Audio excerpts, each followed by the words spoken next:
स्वागत है दोस्तों आपका बाल विकास पेडागोजी के आज के इस वीडियो में।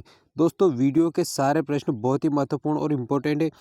बढ़ते अपन सीधे पहले प्रश्न की ओर। 15 प्रश्न रहेंगे दोस्तों इस वीडियो में, बहुत ही महत्वपूर्ण है। पहला प्रश्न है दोस्तों हमारा, मौलिकता का गुण पाया जाता है। दोस्तों मौलिकता का गुण शिक्षित माता पिता के बालकों में पाया जाता है। किस प्रकार के बालकों में? जिनके माता पिता शिक्षित बैकग्राउंड से आते हैं उनके अंतर्गत मौलिकता का गुण पाया जाता है। दूसरा प्रश्न दोस्तों, बालक की शक्ति का वह अंश जो किसी काम नहीं आता है वह खेलों के माध्यम से बाहर निकाल दिया जाता है, कौन सा सिद्धांत कहलाता है? दोस्तों बालक की शक्ति का वह अंश जो किसी काम का नहीं होता है और वो खेल के माध्यम से बाहर निकाल दिया जाता है, अतिरिक्त शक्ति सिद्धांत कहलाता है। क्या कहलाता है? अतिरिक्त शक्ति का सिद्धांत कहलाता है। तीसरा दोस्तों, प्रतिद्वंद्वात्मक सामाजिकरण की अवस्था किसे कहा जाता है? तो दोस्तों बाल्यावस्था जो होती है इसे प्रतिद्वंद्वात्मक सामाजिकरण की अवस्था कहा जाता है।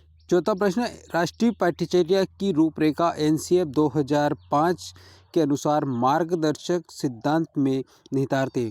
दोस्तों एनसीएफ 2005 राष्ट्रीय पाठ्यचर्या की रूपरेखा 2005 के अनुसार ज्ञान को स्कूल के बाहरी जीवन से जोड़ना। पांचवा प्रश्न दोस्तों, वह प्रक्रिया जिसके फलस्वरूप बालक सामाजिक व्यवहारों को स्वीकार करता है और उनके साथ अनुकूलन करता है, क्या कहलाती है? दोस्तों वो कहलाती है सामाजिकरण। क्या कहलाती है? सामाजिकरण कहलाती है। अगला प्रश्न, जब कोई बालक अपना स्व मूल्यांकन करने के साथ साथ सहपाठियों के साथ मूल्यांकन में भाग लेता है या सहभागिता करता है तो इस प्रकार का मूल्यांकन क्या कहलाता है? दोस्तों इस प्रकार के मूल्यांकन को रचनात्मक मूल्यांकन कहा जाता है। क्या कहा जाता है?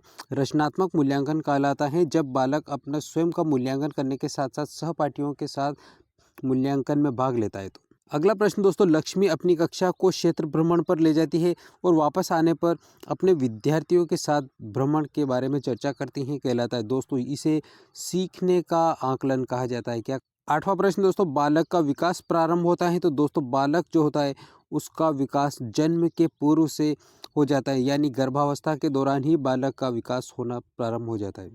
नौवां प्रश्न दोस्तों, कल्पना की बहुलता, संचय प्रवृत्ति का अधिक होना और संवेगों का अधिक होना, यह किस ओर संकेत करते हैं? दोस्तों ये सारे के सारे किशोरावस्था की ओर संकेत करते हैं। किसकी ओर? किशोरावस्था की ओर संकेत करते हैं। अगला प्रश्न दोस्तों, पोर्टियस भूलभुलैया परीक्षण किस प्रकार का परीक्षण है? दोस्तों पोर्टियस भूलभुलैया परीक्षण जो है ये बुद्धि परीक्षण है और ये व्यक्ति क्रियात्मक परीक्षण है। किस प्रकार का? बुद्धि परीक्षण है और व्यक्ति क्रियात्मक संबंधित परीक्षण है। अगला प्रश्न दोस्तों, अन्वेषण का सिद्धांत किसके द्वारा दिया गया था? दोस्तों अन्वेषण का सिद्धांत जेरोम ब्रूनर के द्वारा दिया गया था। जेरोम एस ब्रूनर के द्वारा अन्वेषण का सिद्धांत दिया गया था।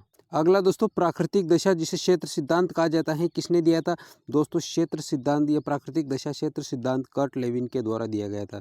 किसके द्वारा? कर्ट लेविन के द्वारा। अगला दोस्तों 13वां प्रश्न, शाब्दिक अधिगम का सिद्धांत किसने दिया था?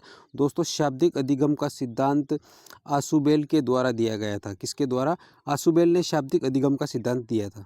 अगला दोस्तों, सूचना प्रसाधन सिद्धांत किसने दिया था? सूचना प्रसाधन सिद्धांत दोस्तों कार्ल रोजर्स के द्वारा दिया गया था। किसने दिया था? कार्ल रोजर्स ने सूचना प्रसाधन का सिद्धांत दिया था। अगला प्रश्न दोस्तों, संबंध प्रतिक्रिया सिद्धांत किसके द्वारा दिया है? दोस्तों संबंध प्रतिक्रिया का सिद्धांत पावलाव के द्वारा दिया गया था। किसके द्वारा?